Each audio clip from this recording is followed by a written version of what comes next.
Ho, ho, ho, everybody. It's Christmas time. It's the holiday season. This is Tim Hinton from marchingartseducation.com and Marching Roundtable, doing another fun Christmas music conversation with John.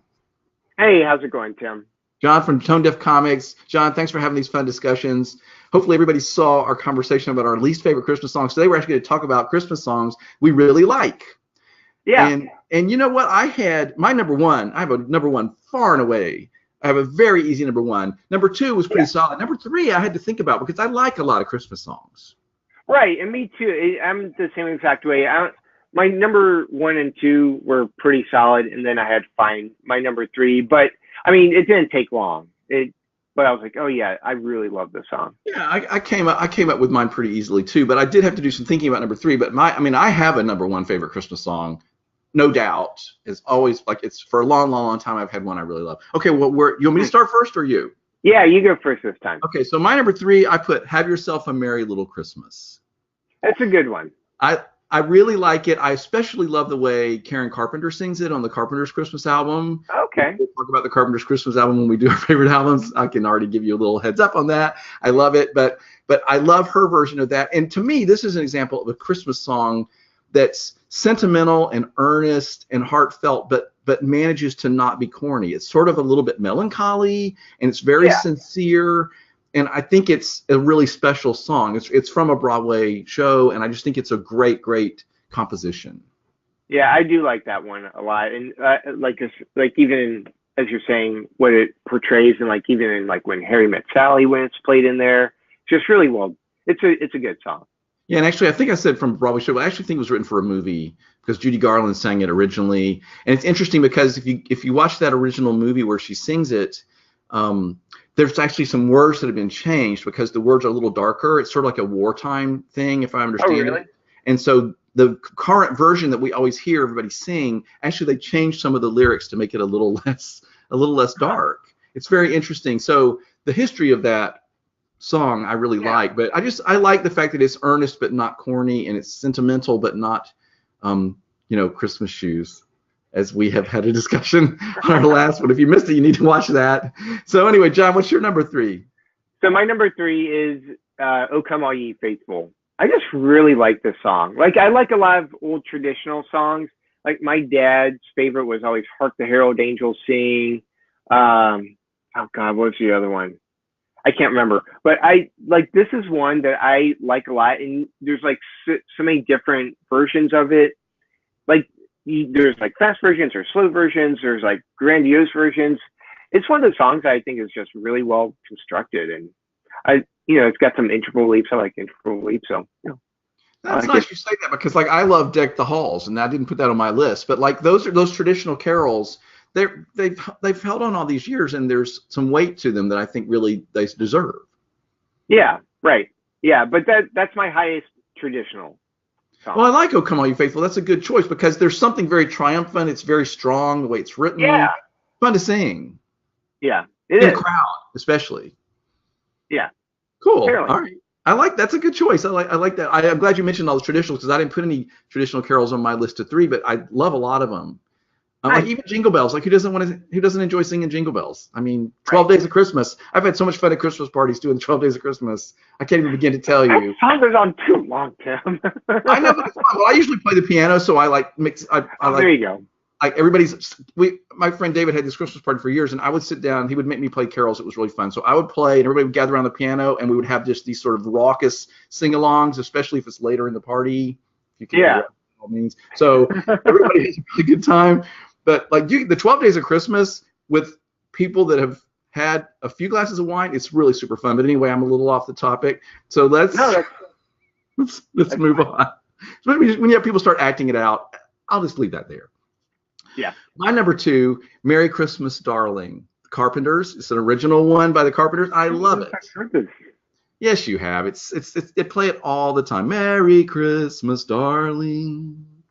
I'm not going to try to sing because I'm going to kill it, but it's very. I don't know this one. It was an original song the Carpenters created back in the 70s when they put out their Christmas album, and you've heard it, and I love it. I love Karen Carpenter's voice. I love that whole album, as we will discuss later. But it's a great song. I just think it's very heartfelt, beautiful, chord structure, the whole thing. I just think it's a great composition. Nice. Nice. Okay. I'll listen to that after. Okay. Yeah. What's your All number right. two? It's beginning to look a lot like Christmas. And this one is whenever, like every single time it snows and we wake up, I just immediately start singing this one. I just really like it because it brings, I think for me, it, even if you heard this song in July, you would start to envision what Christmas looks like. You would start to see the snow. You start to see lights on. It builds a picture in your head, and it's really well done. There's even a cheesy part of the song that I'm like, I still like it, even with that in there. No, that's a good choice. I like that. It reminds me of my friend David who loves We Need a Little Christmas. Roll out the holly. Anyway, I don't know if you know it, but like he loves I that do song, that. and there's like 20,000 versions of it. So yeah, I mean, but you're right. But it's beginning to look like a Christmas is a sort of here comes Christmas kind of thing. Yeah. All right. Yeah. You ready for my number I like one? it. Yeah. I have a favorite. Like this is far and away my favorite. It's the most wonderful time of the year. Andy Williams. Okay. It's the Yeah, most these are, wonderful time of the year. yeah. Everything about this song, the brass, the chorus, the way he sings it, I mean, it just makes me super happy all the time. I feel like that pick is like similar to why I picked It's Beginning to Look a lot like Christmas. It, you probably see stuff. That's when you true. hear That's it. true. It's just to me, it's so joyous. I just think the composition Yeah. of it, it's in this fast three, and it's just, I just love everything about it. I just think it's a beautiful composition, and he sings it great. Yeah. It's good. I like that one. I totally forgot about that one. Yeah, that's far and away my favorite one. Like I listen to that a lot during the holidays. So, all right, what's your number one? All right. My number one was your second least favorite, and that's All I Want for Christmas by Mariah Carey. I love this. I love this song, Tim. All right, anyway. Like I shouldn't, but I love it. Like there's been so many mornings already since like the week before Thanksgiving where I've started the morning with the song. That's fantastic. So if you people watching that, I said that was my second least favorite Christmas song. I really hate it. I love that that's your favorite song. So tell me, John, explain it to me. Like what about it makes you so happy? Because I can't see it. I don't know. I just like it a lot. Like even the beginning with the cheesy brom, and it's like supposed to be all intense and everything, but then the I'm like, here we go. This is gonna be a great song again. I just really like it. Listen, I'll own that I'm in the minority. People love this song. So many people really love the song. I love that that's number one on your list. That makes my whole season. But I can see why people would hate it. I'm not. And you really? Nobody seems to understand. I mean, like Christmas Shoes, we all understand why we should hate that song. Right. No offense to whoever loves it, but because there are people probably that's their favorite Christmas song somewhere out there. So if we offended you, sorry. I love that you love that Mariah Carey. That's amazing. And you were so like held that close to your vest when I was making my tirade about it on the last recording. Well, that's why I wanted you to go. Why I wanted you to do we went to the worst Christmas songs first because I knew it would be on your list. Had I mentioned that to you before? You did, and that's the reason I knew is I think the last time we recorded, we talked about like, hey, let's do some Christmas ones, and you're like, yeah, I hate that Mariah Carey song. People are scandalized when I say how much I don't like it, and I know that puts me in the minority. I know that makes me an outlier here, and so that's fantastic. That's your favorite song. I love that. That just made my whole day. That's fantastic. All right, maybe I'll listen to it and give it another shot.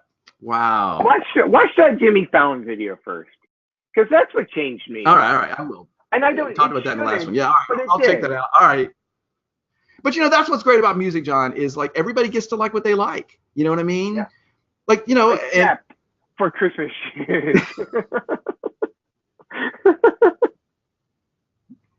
Okay.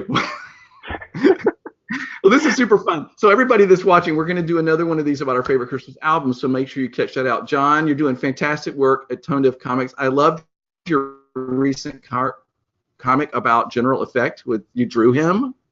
Yeah. I thought that was absolutely hilarious. I'm sure it's been done before, but I can't remember what I was like. Oh, general effect. Like I want him to be an actual general. I'm sure it's been done 100 times. Well, I thought it was fantastic. If you guys haven't seen that, go to tonedeafcomics.com and check out that comic, because I thought that was absolutely brilliant, John. How your mind works is amazing to me.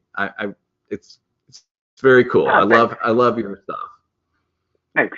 Anyway, thanks everybody for watching. Check out the podcast and webinars at marchingartseducation.com and marchingroundtable.com. John, this was really fun. Merry Christmas, buddy. Yeah, you too. Go to tonedeafcomics.com to see the great work John is doing, including the latest comics and great merchandise like posters for your classroom. You can also sign up to get comics emailed to you as they are released. tonedeafcomics.com. Go to marchingartseducation.com, where you can get access to the top marching arts professionals through live webinars, videos, and coursework. Imagine where you can take your group with just a few new valuable ideas. You can interact with the experts and ask questions during live webinars. marchingartseducation.com. And go to marchingroundtable.com to see over 750 podcasts. Make yourself more valuable by listening in the car, at the gym, or at your convenience. There's great entertaining conversations on most every topic you might need help with. Get some fresh ideas to help take your group to the next level at marchingroundtable.com.